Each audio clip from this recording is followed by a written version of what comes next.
Hi friends, எல்லாரும் எப்படி இருக்கீங்க? தமிழ்நாட்டு அரசியல் உச்சகட்ட பரபரப்பு நோக்கி போயிட்டு இருக்க இந்த சூழ்நிலையில தமிழை வச்சுக்கிறதுடைய வேகம் குறைஞ்சிட்டா, மட்டுப்பட்டுட்டா, எதிரிகள் நினைச்சதை சாதிச்சிட்டாங்களா அப்படிங்கிற மாதிரி ஒரு கேள்விதான் நமக்குள்ள எழுது. ஏன்னா நேற்று பாத்தீங்கன்னா பயங்கர ஒரு எக்ஸைட்மெண்ட்ல விஜய் அவர்கள் அதிரடி ஆட்டத்தை ஆரம்பிச்சிட்டாரா, சென்னையே அதிருது அப்படின்னு பயங்கரமா பேசிட்டு இருந்தோம். நாம எப்போ அப்படி பேசணுமோ அதுக்கு எதிர்மறையா இன்னைக்கு சப்புன்னு எந்த ஒரு தேர்தல் பிரச்சாரம் கூட்டமே விஜய் அவர்கள் இன்னைக்கு பண்ணவே இல்லை. அதாவது நேரத்தையும் உங்களுக்கு தெரிஞ்சிருக்கும், பெரம்பூர்ல பக்காவா பேசிட்டு போன மனுஷன் குளத்தூர்ல அவ்வளவுக்குள்ள மக்கள் கூட்டத்தை பார்த்து ஒரு நிமிஷம் ஆடி போயிட்டாரு. ஏன்னா அவருக்கு தானே அந்த வழி தெரியும். இதுக்கு முன்னாடி கரூர்ல சம்பவத்தை பண்ணி அதுல இருந்து மீண்டு விலைக்கு எவ்வளவு கஷ்டப்பட்டாரு. இப்ப இங்கேயும் அவ்வளவுக்குள்ள மக்கள் திரளும் போது அவர் பின்வாங்கினது நியாயமானதுதான். அவர் வில்லிவாக்கத்துக்கு போகல. ஸோ அங்க கேன்சல் ஆயிடுச்சு. இதுக்கு என்ன காரணம் கேட்டீங்கன்னா, அதாவது இந்த அதிகார வர்க்கம் கரெக்டா காவல்துறை இன்னுமே தன் கட்டுப்பாட்டு தான் வச்சிருக்கு அப்படிங்கிறது நல்லாவே தெரியுது. ஏன்னா பெரம்பூர்ல பக்காவா பண்ணி கொடுத்தவங்க குளத்தூர்ல எதுவுமே பெருசா கண்டுக்கல. அதனால மக்கள் கூட்டம் அப்படி ஒரு கூட்டத்தை கூட்டிட்டு, ஸோ இப்போ இதை வச்சுட்டு எதிரிகள் நிறைய பேர் நானும் பார்க்குறேன். குறிப்பா அந்த மாரிதாஸ் அப்படிங்கிற ஆள்லாம் பார்த்தீங்கன்னா ரொம்ப ஓவரா, அதாவது என்ன பெருசா ஆட்டத்தை ஆடுவார், தேர்தலை பிரச்சாரம் பண்ணுவார் சொன்னீங்க, இப்படி ஓடிவிட்டாரு. 4 மணிக்கெல்லாம் ஓடிவிட்டாரு. முக்தாவே 3 தொகுதி தான் பிளான் பண்ணியிருந்தாரு. அதுல கூட கலந்துக்காம போறாரு. இவர் எப்படி பார்த்தீங்கன்னா தேர்தல் பிரச்சாரத்தை பண்ணாம போறாரு, அப்படி அப்படின்னு சொகுசாகி வாழ்ந்துட்டு இருக்காரு விஜய் அப்படின்ட்டு பயங்கரமா விமர்சனம் பண்ணிருக்காங்க அந்த ஆளு. அந்த ஆள் மட்டும் இல்ல, நிறைய பேர் விமர்சனம் பண்ணிருக்கானுங்க. ஸோ அவங்களாம் தெரியுமா இல்லைன்னு தெரியல. அவர் கரெக்டா பிளான் பண்ணதை அவர் செய்யணும் தான் கரெக்டா முடிவெடுத்து வந்தாரு. ஆனா அங்க திரண்ட மக்கள் கூட்டம், அந்த மக்கள் கூட்டத்துல அதுக்கப்புறமா அவர் பாத்தீங்கன்னா வில்லிவாக்கத்துக்கு போய் அந்த கூட்ட நெரிசல போய் அங்க இப்படி ஒரு கூட்டம் திரண்டு ஏதாவது ஒன்று ஆகி போச்சுன்னு வச்சிருங்களேன். அப்போ இதே வாய் தான் அவரை அப்பவும் குறை சொல்லுவானுங்க. ஏன் இவருக்கு தெரியாதா, இவர் ஏன் இங்க நின்று பேசினாரு, அங்க தள்ளி நின்று பேச வேண்டியதுன்னா அப்படி இப்படின்ட்டு. சரி, இவனுங்கெல்லாம் எப்படினாலும் விமர்சனத்தை வச்சுட்டே தான் இருப்பானுங்க. ஆனா விஜய் அவர்கள் தமிழை வச்சு கழகம் என்ன பண்ணணும் அப்படிங்கிறத நம்ம பேச போறோம். ஏன்னா எப்படிதான் எதிரிகள் பிளான் பண்ணாலும் அதை உடச்சிட்டு விஜய் அவர்கள் வெளியே வரணும் அப்படிங்கிறது நம்மளுடைய எண்ணம். என்ன பொறுத்தவரைக்கும் கேட்டீங்கன்னா, இன்னைக்கு ஒரு நாள் ஃபுல்லா போயிடுச்சு. நாளைக்கும் ஒன்றும் கிடையாது, எதுவுமே அறிவிப்பு வரல. நாளை கழிச்சு பாத்தீங்கன்னா 2ஆம் தேதி திருச்சி கிழக்குல அவர் பாத்தீங்கன்னா தன்னுடைய அந்த வேட்புமனு தாக்கல் பண்றாரு. அப்புறம் திருச்சியில பாத்தீங்கன்னா பிரச்சாரம் பண்றாரு. ஸோ அப்போ நாளைக்காவது ஏதாவது பிளான் பண்ணிக்கலாமே அப்படிங்கிறத என்னுடைய ஒரு கேள்வி ஆரம்பம். ஏன்னா இந்த வேகம் பாத்தீங்கன்னா பத்தாது. யாருக்குனவே நான் ஆல்ரெடி பாத்தீங்கன்னா விஜய் சொல்லிட்டு இருந்தேன், அதாவது இவ்வளவு நாள்ல எப்படி நான் ஏன்னா ஒரு நாளைக்கு 5 தொகுதி வச்சா கூட 20 நாளைக்கு 100 தொகுதி தான் நம்ம ரீச் பண்ண முடியும். ஸோ அப்படி இருக்கும்போது இன்னுமே வேகப்படுத்தணுமே அப்படிங்கிற நாள்ல இந்த 2 நாள் போயிடுச்சு. ஸோ இன்னைக்கு ஒன்று போயிடுச்சு, நாளைக்கு ஒன்று போயிடுச்சுன்னா இந்த வேகங்கிறது எப்படி பாத்தீங்கன்னா சூட்டபிள் ஆகும், இப்படி போனா எப்படி அப்படிங்கிறது நம்மளுக்கே ஒரு இதாக தான் இருக்கு. அதாவது நம்ம எப்படி யோசிக்கும் போது அப்ப விஜய் அவர்கள் யோசிச்சிருக்க மாட்டாரா அப்படிங்கிற ஒரு கேள்வியும் எழுது. ஆனா என்னன்னு நம்மளுக்கு ஒன்றும் சொல்ல தெரியல, அவ்வளவுதான் சொல்லணும். ஸோ அப்படி விஜய் அவர்கள் மேலேயும் நம்ம குறை சொல்ல முடியல. என்ன சொல்றது, அதாவது அவர் வந்தாலே கூட்டம் முடியுதுங்க. அவ்வளவுக்குள்ள மக்கள் பாத்தீங்கன்னா அப்படி தள்ளுறாங்க. அப்படிங்கும் போது அந்த மனுஷன் என்ன முடிவு குழப்பத்துலதான் நம்மளுக்கு.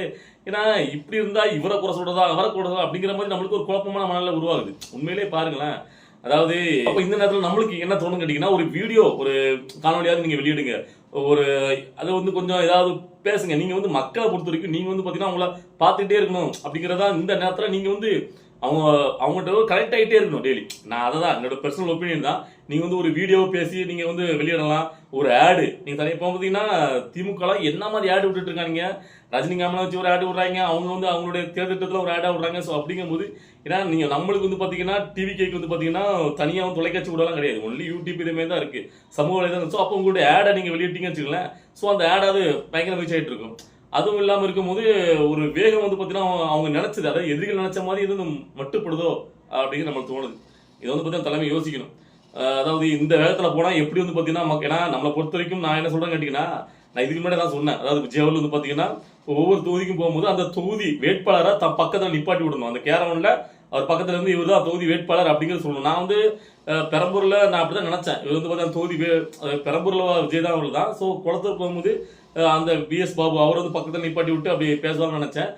அது அவர் பேசல, விஜய் அவர்கள் மட்டுமே பேசிட்டு போயிட்டாரு. ஸோ பக்கத்துல வேட்பாளர் நிப்பாட்டி பேசுறது இன்னும் கூடுதலா வலு சேர்க்குங்கிறது என்னுடைய கணிப்பு. ஸோ இதெல்லாம் உங்களுக்கே தோணுல கொஞ்சம் எப்படி சரி பண்ண போறாங்க, எப்படி பண்ண போறாங்கிறதுனா, எதிரிகளும் பாத்தீங்கன்னா பயங்கரம் விஜயை வீழ்த்துறதுக்கு சரி பண்றாங்க. இதுல பாத்தீங்கன்னா மக்கள் வேற விஜயை பாக்குறதுக்கு கூட்டமா கூடுறாங்க. அவங்களையும் நம்ம ஒன்றும் சொல்ல முடியல. ஏன்னா விஜயை பார்க்கணுங்கிற ஆர்வத்துல கூட்டம் முடியுது. ஸோ சும்மா அந்த கூட்டம் கொண்டதுக்கே விஜய் மேல வழக்கு முடிவு பண்ணியாச்சு, எஃப்ஐஆர் போட்டாச்சு. இப்போ யாருக்காவது ஏதாவது ஒன்று ஆகிப்போச்சு, வேணே பிளான் பண்ணி ஏதாவது ஒன்று பண்ணி எங்கேயாவது ஒன்று ஆனால் கூட அதுக்கு இந்த கூட்டத்தில் போட்டு ஏதாவது ஒன்று காட்டான்னு வச்சுருக்கலாம், மொத்தம் சொல்லி முடிச்சிருவாங்க. ஸோ இதில் என்ன சொல்றது நமக்கு புரியல. ஒரு இந்த அபிமன்யு ஒரு வளையத்தில் சிக்கின மாதிரி தான் விஜய் சிக்கின மாதிரி இருக்கு. இது சிக்க தீர்த்து அவர் வெளியே ஏன்னா உடச்சிட்டு வந்தவங்க வேற வழி கிடையாதுல்ல. அரசியல் இறங்கியாச்சு, நீ இருக்க போறது ஒரு 20 நாளுக்குள்ள தான் இருக்கு. அதுல இவ்வளோ ஸ்லோவா போறது சரியில்லை அப்படிங்கிறது என்னுடைய கருத்து. இதுல வந்து நம்ம யாரையும் குறை சொல்ற மாதிரியும் இல்லை, நம்மளுக்கே ஒரு ஆதங்கம் தான் வருது. இது வந்து இவ்வளவு ஸ்லோவா போறது சரியா அப்படின்ட்டு. அதாவது பார்த்தீங்கன்னா நம்ம வந்து எப்பவுமே வந்து பார்த்தீங்கன்னா, அதாவது வெற்றி தோல்வி அதெல்லாம் வந்து பார்த்தீங்கன்னா பெருசு கிடையாது வீரனை பொறுத்த வரைக்கும். போராடணும், ஃபுல் பவரை யூஸ் பண்ணணும், ஃபுல்லாக அதை வந்து அடிச்சு நொறுக்கிட்டு அதில் வர்ற ரிசல்ட்டை ஏற்றுக்கலாம். ஸோ அப்படிங்கிறது என்னுடைய கருத்து. ஸோ அந்த வகையில் விஜய் அவர்கள் இவ்வளோ ஸ்லோவாக பயணிக்கிறது எப்படி அப்படிங்கிறது என்னோட கேள்வியாக இருக்குது. உங்களுக்கு பார்க்கும்போது என்ன தோணுது, நீங்கள் நினைக்கிறீங்க? ஏன்னா என்ன பொறுத்த வரைக்கும் எனக்கு என்ன கேட்டிங்கன்னா, இன்னைக்கு ஒரு நாள் நாளைக்கு ஒரு நாள் போயிடுச்சு இல்லை, 2 நாளுங்கிறது இந்த காலத்தில் ரொம்ப வந்து பார்த்தீங்கன்னா பெருசுங்க. எனக்கு குறுகிய காலகட்டத்தில் நான் எல்லா பக்கமும் போகணும். இன்னும் சென்னையில் இங்கேயே இவ்வளோ மட்டை ஆயிடுச்சுன்னா இன்னும் 200 தமிழ்நாடு முழுக்க போன விஜய் அவர்கள். ஸோ அதெல்லாம் எப்படி பண்ண போகிறாங்கிறது நம்மளுக்கு ரொம்ப வந்து பார்த்தீங்கன்னா ஒரு கன்ஃபியூஸாக இருக்குது. ஸோ உங்களுக்குலாம் என்ன தோணுது, இன்னைக்கு நான் பேசுறதை நினச்சி உங்களுக்கு என்ன ஃபீல் ஆகுதுங்கிறத உங்களுடைய கருத்தில் கண்டிப்பாக கமெண்ட்டில் பதிவு பண்ணுங்க. என்ன சொல்லணும்னு தெரில, ஆனால் ஒன்றே மட்டும் கடைசியாக சொல்லணும்னு நினைக்கிறேன். அதாவது தளபதியோடைய ஆதரவாளர் ரசிகர்கள் கொஞ்சம் உங்களுடைய அந்த உணர்ச்சியும் வேகத்தையும் அவரை கிட்ட போய் பார்த்துடணும், கை கொடுத்துடணும் அப்படிங்கிற அந்த இதை மட்டும் கொஞ்சம் கண்ட்ரோலாக வச்சுக்கிடுங்க. ஏன்னா நீங்கள் தான் அவருடைய பலமும், எல்லாரும் மிரள்றதே அதை பார்த்தா. ஸோ பலவீனமும் அங்கே தான் ஆரம்பிக்கு. ஸோ நம்ம எல்லா வீடியோலையும் நம்ம சொல்கிறது தான், அதாவது ஒட்டுமொத்தம் உங்களையும் குறை சொல்ல முடியல. உங்களுடைய ஆதங்கம், அதாவது நீங்கள் நேசிக்கிற ஒருத்தர் நேரில் வரும்போது அவரை பார்த்துட்டு கிட்ட போயிருந்துங்கிற அந்த முண்டி அடிக்கிற அந்த வேகம், அதை வந்து ஆனால் கொஞ்சம் கண்ட்ரோல் பண்ணி தானே ஆகணும், வேற வழி இல்லைல்ல. இப்போ வந்து எதிரிகள் உங்களை வச்சு தானே பிளானே பண்ணுறாங்க. விஜய் வெளியில் வந்தாருன்னா கண்டிப்பாக கூட்டம் கூடும், அந்த கூட்டத்தில் எப்படியும் வந்து இவங்க ஏதாவது ஒன்று ஆயிரம், அதை வச்சு ஒரு பெருசாக கட்டமைக்கலாம் அப்படின்ட்டு தான் முயற்சி பண்ணுறாங்க. ஸோ அதனால் எல்லா தொகுதியில் உள்ள தமிழ்நாட்டில் உள்ள எல்லா விஜயோடைய ஆதரவாளருக்கும் நான் ஒன்று சொல்லிக்கிறேன், அவர் வர்ற இடத்துல கொஞ்சம் வந்து கண்ட்ரோலாக இருங்க. உங்களுக்குள்ளேயே வந்து பார்த்தீங்கன்னா, அதாவது கட்சிக்காரங்க ஒரு வண்டியில், அதாவது நீங்கள் கட்சியில் வந்து பார்த்தீங்கன்னா இப்போ அதுக்கப்புறம் பார்த்தீங்கன்னா ஒரு குறிப்பிட்ட இப்போ ஒரு தொகுதிக்கு வராங்கன்னா அங்கே வந்து அந்த முன்னிறுத்தி மாவட்ட செயலாளர் அவங்க வந்து பார்த்தீங்கன்னா ஒரு 10-20 பேரே பார்த்தீங்கன்னா ஒரு கண்ட்ரோலுக்காக அவர் நிற்கிற வண்டிக்கு பார்த்தீங்கன்னா சில இடங்களில் பேரிகார்டு போட மாட்டேங்க. உங்களுக்கு புரியுது இல்லை? இப்போ பெரம்பூரில் பேரிகார்டு போட்டு பக்காவ பண்ணால் தான் அங்கே எந்த பிரச்சனையும் சேஃபாக இருந்துச்சு.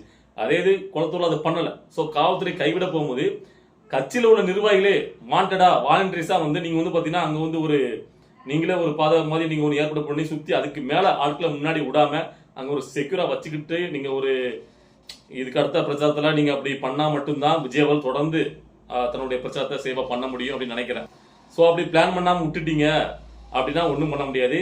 ஏன்னா விஜய் அவர்கள் இவ்வளோக்குள்ள ஃபோர்ஸாக வந்து கடைசி நேரம் இதை சக்ஸஸ்ஃபுல்லாக பண்ணாதான் அது உண்டான பலன் கிடைக்கும். இவ்வளோ நாள் பண்ணது பெரிய விஷயம் கிடையாது. இப்போ இருக்கிற காலகட்டத்தில் விஜய் அவர்கள் என்ன பேசுறாரு என்ன சொல்றாரு அப்படின்னா கடைசி நேரத்தில் மைண்டில் போகும். உங்களுக்கு புரியுதுல்ல? இப்போ அடிக்கிற அடி தான். ஸோ அதான் நான் சொல்ல நினைக்கிறேன். சரி, நாளைக்கு பார்க்கலாம். வேற ஏதாவது அறிவிப்புகள் வருதா விஜய்ட்டு இருந்து என்னங்கிறது நம்ம நாளைக்கு பார்த்துட்டு அடுத்தடுத்த அரசியல் நிகழ்வுகளை பார்த்துட்டு நம்முடைய காணொலி வரும். ஓகேவா?